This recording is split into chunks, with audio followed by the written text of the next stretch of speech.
بسم اللہ الرحمن الرحیم۔ السلام علیکم جی ناظرین و سامعین، میں ہوں صفیہ بلوچ اور میں آپ سے مخاطب ہوں اپنے یوٹیوب چینل سندھوے سے۔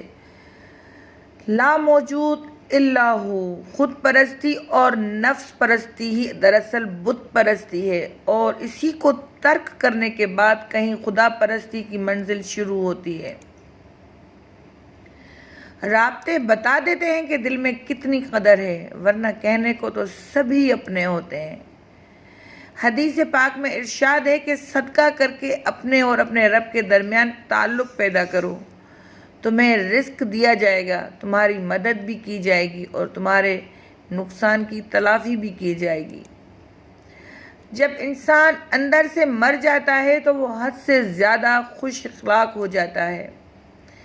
قدر کیجئے ان ہاتھوں کی جن ہاتھوں نے ہماری بنیاد مضبوط کرتے کرتے اپنے ہاتھوں میں لاٹھیاں اور تسبیح پکڑ لی۔ اپنے رب سے رو کر مانگ لیا کرو، وہ کسی کے رونے پر ہنستا نہیں ہے۔ غیروں نے اتنی غلاظتیں ذہنوں میں بھر دیں کہ اب قرآن اور نبی پاک کا فرمان سمجھ میں نہیں آ رہا۔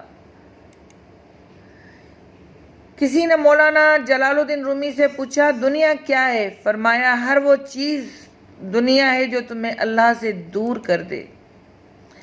صبر اتنا رکھو کہ عشق بے حد نہ بنے، خدا محبوب بن جائے، محبوب خدا نہ بنے۔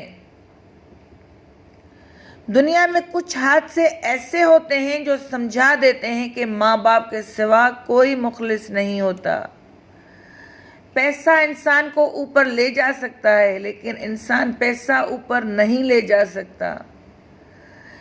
عبادتوں کے انبار لگے ہوں لیکن کسی کو مشکل میں دیکھ کر دل میں احساس پیدا نہ ہو، تجوری کی طرف ہاتھ نہ بڑھیں، تو وہ عبادتیں نیکی کی روح سے بالکل خالی ہوتی ہیں۔ جلدی سو گئے غریب کے بچے، یہ سن کر کہ فرشتے خوابوں میں آتے ہیں روٹی لے کر۔ عبادت اس مقام تک نہیں پہنچا سکتی جہاں غریب کی خدمت پہنچا دیتی ہے۔ جس دل میں ثواب کا شوق اور عذاب کا خوف پیدا ہو جائے تو جنت خود اس کی منتظر ہوتی ہے۔ جتنی بڑی مشکل ملتی ہے، کامیابی بھی اتنی بڑی ملتی ہے۔ جو شخص اپنے نفس کی حقیقت سے ناواقف رہتا ہے، وہ اپنی حالت کی اصلاح سے بے نیاز رہتا ہے۔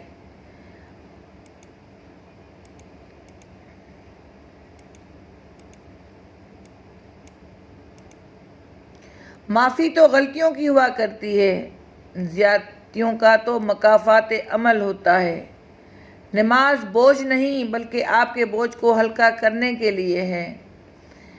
حضرت علی رضی اللہ فرماتے ہیں، اخلاق وہ چیز ہے جس کی کوئی قیمت نہیں دینی پڑتی، ہاں مگر اس سے ہر انسان خریدا جا سکتا ہے۔